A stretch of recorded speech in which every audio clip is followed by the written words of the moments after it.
ডিসেম্বরে জাতীয় নির্বাচন হলে অক্টোবরে তফসিল ঘোষণা করা হবে বলে জানিয়েছেন প্রধান নির্বাচন কমিশনার এএম নাসির উদ্দিন। দুপুরে রাজধানীর আগারগাঁওয়ে এক সংবাদ সম্মেলনে এই কথা জানান তিনি। বলেন, নির্বাচন কমিশন নির্বাচনের জোর প্রস্তুতি শুরু করেছে। রোহিঙ্গাদের ভোটার হওয়া ঠেকাতে কাজ করছে কমিশন, কিন্তু রিলিফের আশায় এখন অনেক বাঙালি রোহিঙ্গা হয়েছে বলেও মন্তব্য করেন তিনি। সিইসি বলেন, সীমানা পুনর্নির্ধারণ আইন সংশোধনের জন্য প্রস্তাব করা হয়েছে। যদি সংশোধন না হয় সীমানা পুনর্নির্ধারণ করা সম্ভব হবে না বলেও জানান তিনি।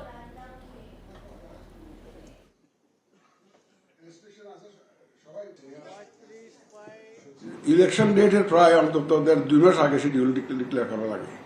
যদি ডিসেম্বরে হতে হয় আমাকে অক্টোবরের মধ্যেই শিডিউল ডিক্লেয়ার করতে হবে, কারণ নমিনেশন ফাইল থেকে আরম্ভ করে, স্ক্রুটিনি থেকে আরম্ভ করে, উইথড্রয়াল থেকে আরম্ভ করে, আবার ওরা আপিল টাপিল করবে, সব কিছু, আবার ক্যাম্পেইনের জন্য সময় দেওয়া, এগুলো সব মিলে আমার তো 2 মাস তো লাগবে। সুতরাং ডিসেম্বর হতে গেলে আমাকে তো অক্টোবরের মধ্যে শিডিউল ঘোষণা করতে হবে, যদি ডিসেম্বরে হতে হয়।